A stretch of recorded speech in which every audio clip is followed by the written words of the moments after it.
Hello, everyone, and welcome again to another Teacher Joseph podcast.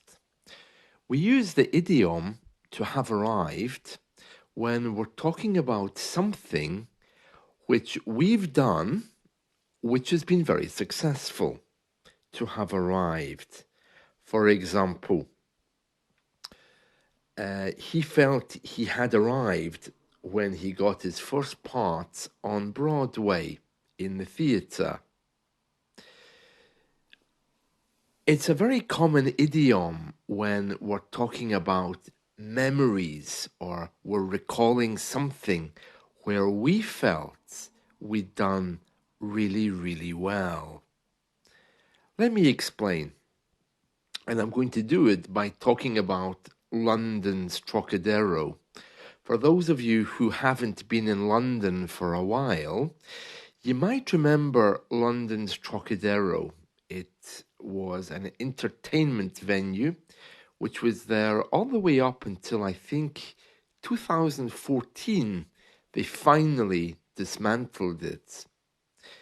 If you've ever been to Leicester Square, if you walk along just a little bit towards Piccadilly, on the right-hand side there was a huge big building. It had around 6 floors, and inside it had amusement arcades, it had bars, it had games for kids. It was a place where kids could just spend time. Now, it's been there since the 60s, and I remember in the 1980s going there with my friends. We thought we'd arrived, going into London Trocadero with our Walkman, the cassette tape player, going up and down the escalators. We really thought we had arrived. For us, that was the best thing we possibly could be doing. If you're interested in the London Trocadero, I have to tell you that unfortunately it's been sold. They closed it and finally converted it into a hotel. And the basement now is a mosque. And a lot of people are very unhappy about the mosque being there because it kind of clashes with that area which is known for its rather loud and aggressive nightlife. It is, after all, just at the back of Soho. I'm not sure why they wanted to make it into a mosque anyway, because there's one just round the corner in, I think it's Berkeley Street. There's a mosque. But anyway, that's the London Trocadero. So we really thought we'd arrived, going up and down the escalators, playing the games, especially things like Pac-Man. It seemed kind of innocent in those days compared to what we have today. I sometimes yearn for the Trocadero to see it again, but on closer analysis, maybe it's not the Trocadero that I'm looking for. Maybe it was just that feeling of innocence and security, that feeling of confidence that we have when we're younger, whereas now we tend to walk through the streets not alone exactly, but we don't have that feeling of buoyancy that perhaps we once had. Buoyancy means a cheerful or optimistic attitude towards life. Other moments where I'd felt like I'd arrived was when I think the CD player was invented. Oh yeah, my portable CD player and I casually walking around the city, That was a moment where I thought I'd arrived. Oh, and DAB radio, this tiny little radio with a huge aerial, which didn't really pick up very much.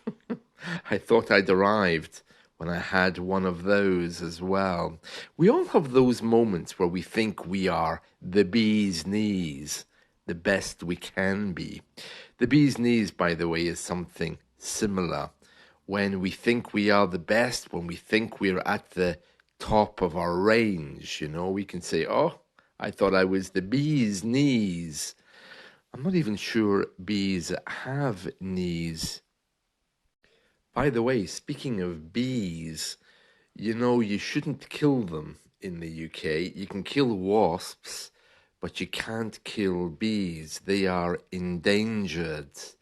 They're not exactly protected by the law, but if you try to use a spray to kill them, then you are actually breaking the law. It's a bit complicated, okay? You can technically kill them, but insecticides, that's those sprays we use to kill wasps and other things, you shouldn't use that on a honeybee. Insecticides aren't allowed to be used to kill bees. Yeah, in fact, you'll never see an insecticide, you know, the sprays we use. You'll never see one which says it will kill bees because they're not allowed by law to produce them. If you have a bee that's upsetting you, you can't get rid of it. Maybe it's okay to do what my grandmother used to do. She would put a jam jar, you know, a jar of jam.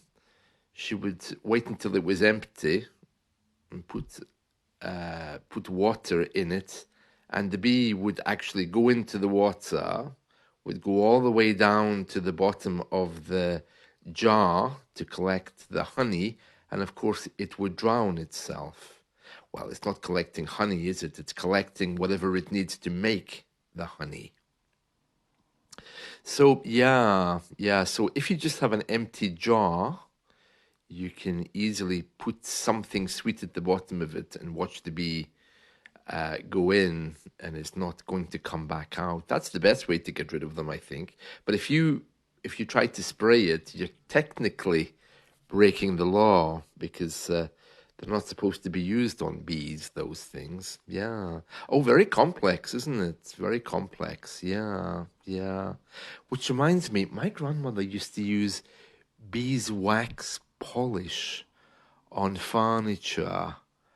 You used to be able to buy this round tin, and you opened it and it had like a hard polish inside that you scooped out. It was called beeswax. I haven't seen that for years. I think it is still around. I could do with some of that around here just to give my furniture a little polish. Beeswax, yes. So yeah, it's very nice, very nice. So yeah, don't kill bees, please. Do you know who keeps bees? This might surprise you. Yeah, Camilla. She's an avid beekeeper. She loves them. She took up beekeeping in 2010. Well, I don't know why she arrived so late at beekeeping. 2010, I mean, she's no spring chicken, is she? So I'm surprised she waited. Or maybe it's something she thought she was doing once she retired. Although I guess she's been retired for a number of years. I don't know. But anyway, she decided to take up beekeeping in 2010. And of course, because of who she is, she was immediately appointed president of the charity Bees for Development. You wouldn't think there would be such a thing, would you? Honestly, which helps to prevent poverty through beekeeping. I wonder how you can prevent poverty through beekeeping. Interesting, isn't it? Um, yeah, Leonardo DiCaprio, he keeps bees as well.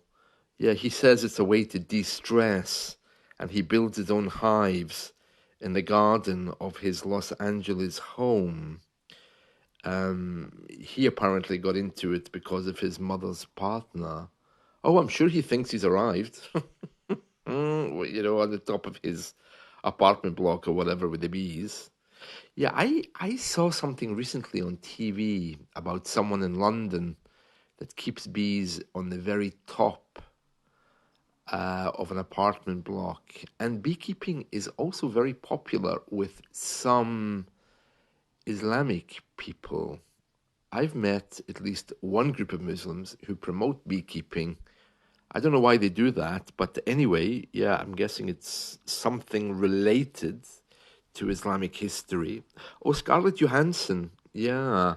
Apparently, she got a hive full of bees. That's what we call those little houses that bees live in. She apparently received a hive full of bees as a wedding gift in 2008 when she married Ryan Reynolds. The bees were given by Samuel L. Jackson. Um, yeah, apparently Scarlett kept talking about how bees around the world are dying. So he gave her own bees. Ooh, can you imagine? Oh no. If someone gave me a box of bees for my birthday or as a gift, I wouldn't know what to do with them. Oh no. No, oh. Even the thought, although they're not as scary as wasps are. Yeah. Oh, Morgan Freeman. He does beekeeping as well. Apparently, he started in 2014. These people are all starting very late in life, aren't they? Yeah. And the other thing is, apart from Camilla, these other people, aren't they all American? I mean, you can imagine Americans doing this, can't you? Gee, it's very much save the world, it's my responsibility. That's what happens when you watch too many Tom Cruise movies. Um, yeah, Morgan Freeman, yeah, he's got 26 hives, and he purposely turned his home into a bee haven, planting acres of bee-friendly plants, such as lavender and clover. Oh, I'm sure he thinks he's arrived as well. Um, Although his gardeners look after the bees, he is said to get involved in some of the beekeeping tasks. Oh, choosing not to wear gloves. Oh, oh no. In order to be closer to the bees. Well, I don't know. Bees don't sting you automatically, do they? Because if they do sting you, they die. Yeah, so I think they're a bit choosy about who they sting. Um, it says here Jennifer Gardner. I don't know who that is, but she says that anyway, she loves beekeeping as well. And she took it up after reading about it with her daughter. Oh, David Beckham. Yeah, you know David Beckham, the footballer. He's the one that happily took all that money from Qatar for being the, what was he, the ambassador, was he? Of the English football team when they went to Qatar, despite all those human rights protests. Anyway, he built hives in the grounds of his Cotswolds home. That's an area of the UK, the Cotswolds, during the first lockdown. And there's pictures of him on Instagram of keeping bees. More recently, with their harvest of honey. Oh no. Oh no, I couldn't. I just couldn't keep bees. I suppose it's like everything else. You would get used to it, wouldn't you? But oh no. No, there's something you won't hear me doing. If you do hear me on a podcast and there's a buzzing sound in the background, rest assured it's not because I have bees. It's probably because I'm standing next to the refrigerator or something like that, anyway. Oh, interesting though, isn't it? Yeah, bees. I saw one yesterday in my garden. Well, at least I have a garden to let them come in and do their thing. But yeah, I don't like it when they come into the house. My grandmother was very good at catching them and disposing of them using that jar method, something sweet at the bottom and water, watching them go in. My mother took a more violent approach by just getting a newspaper. But if you upset the bee, well, it will come back and bite you, or sting you, I think is the correct word. Or as my mother used to say, its brother will come looking for it. Yeah. There we are. There we are. So, if you do keep bees, maybe you do think you've arrived, but you're not impressing me, that's for sure. Right. Okay. That's it from me. I hope you enjoy your day. See you. Bye.